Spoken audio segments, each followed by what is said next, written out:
Hello and welcome. Today we're going to compare the Nikon N5005, also called F401x, to the F60, which is in the US the N60, I think.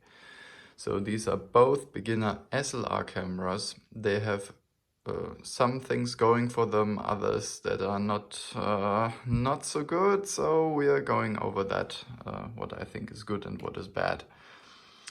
So we'll start with turning the camera on. So on the 401x we have this L setting, which is off, and here we have a clear on-off. I prefer this one just because it's more clear, but the other one works fine as well. So the good thing about the 401x, the Nikon to the left, is these two dials. They make changing settings really easy. You have all the 3 modes or 4 modes you really need. You have automatic everything, aperture priority, shutter priority, and full manual. So you have pretty much all the modes you really want. The Nikon F60 has some more modes.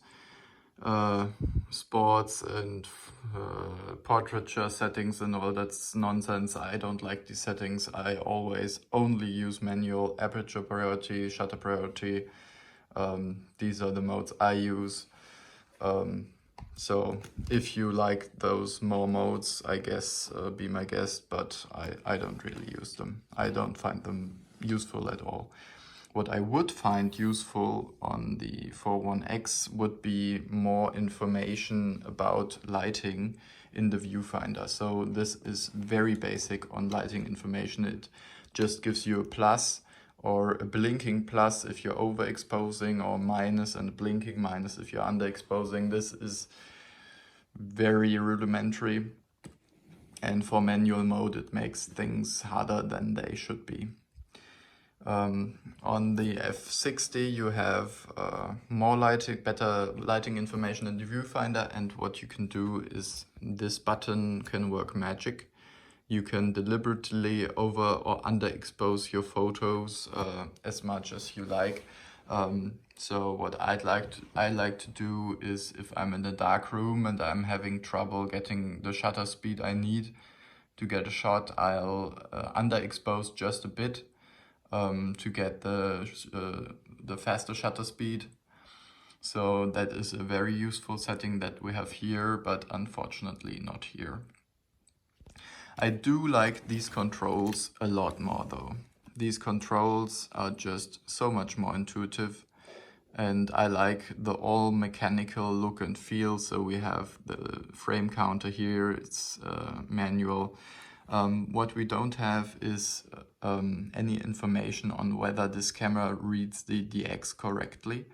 So this is takes DX coded film, which is pretty much every film.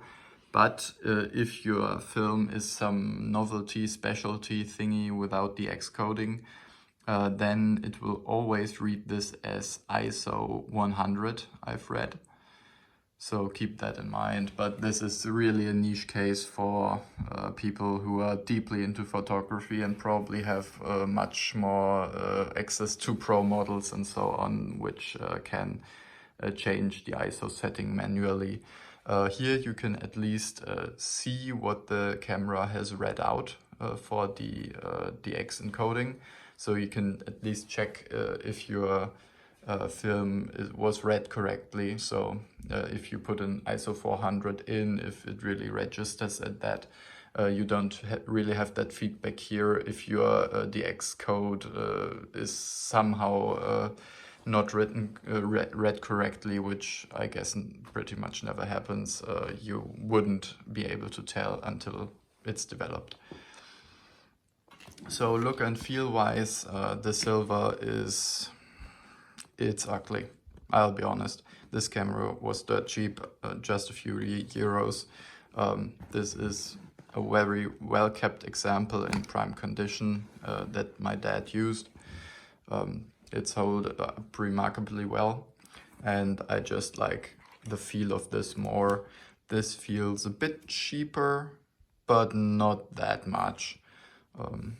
It's still of relatively reasonably good build quality. This just feels a touch better, and I also like the simplicity of the controls some more. The viewfinder information on this one is really what I like about this. The changing settings is a bit unintuitive on this. I really dislike the manual mode on here, because if you put the manual mode on, then the first thing you change, first of all, it turns off after a bit. So if I change it now, nothing happens. So now I have to press this just lightly, then I can change the shutter speed. If I wait again, then it will turn off and I won't be able to change it again. Here I can always change it, no matter what. Now I'm turning, oh, and I can't turn it again.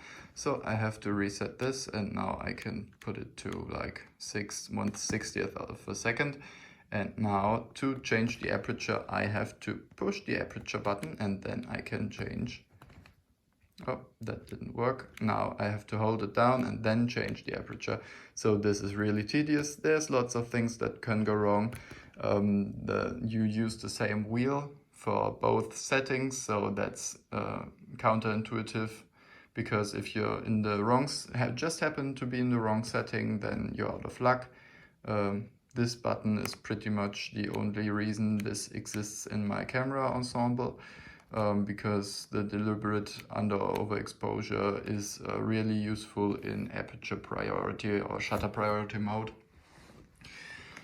So I like that, but otherwise everything else, the lighting information on this is better, and the deliberate over or underexposure. Everything else I like the F401x better. There's just something about this that I like. Also the wider band. I know you can get different bands, but if you want to consider the wider the band, the heavier the lenses get easier to carry. So this band is fine, but I wouldn't want to carry anything larger than like a little zoom. With this you can lob some heavier lenses around. That's pretty much it.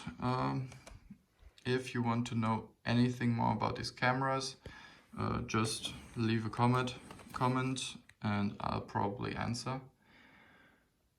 One thing I forgot to go over is this little light. This is the autofocus helper. I don't really see use for that for me personally. The autofocus on the F401x seems to work better. It's a bit faster and it seems to get it right more often, so it doesn't... The F60, the autofocus is sometimes a bit shoddy, but that could also just be my personal copy of this. I know the Nikon F401x is in excellent condition. But I don't really know what happened to the F60 because I just bought it off eBay. So that's that. So for a beginner, I would really tend to recommend the Nikon on the left, the N5005. But the F60 does everything okay, I guess. And because of these shortcomings, I just now ordered an F801s, because it should alleviate most of the problems and shortcomings I have with both models. What I don't like about that is though it just has one wheel like the F60, and I would much prefer the two dials on here because it's just so easy. They always work. Whether you've touched this camera in 2 hours or not, always works, and that's kind of the beauty of it. You can also get the F60 in black, which I guess would look somewhat nicer. This was dirt cheap, so I don't mind. This is for throwing around at the beach and stuff, so if it should somehow get broken, it's not a huge loss. They should both turn out very beautiful photos if you have the skill. And yeah, that's it. Leave your comments and thoughts, and yeah, thanks for watching.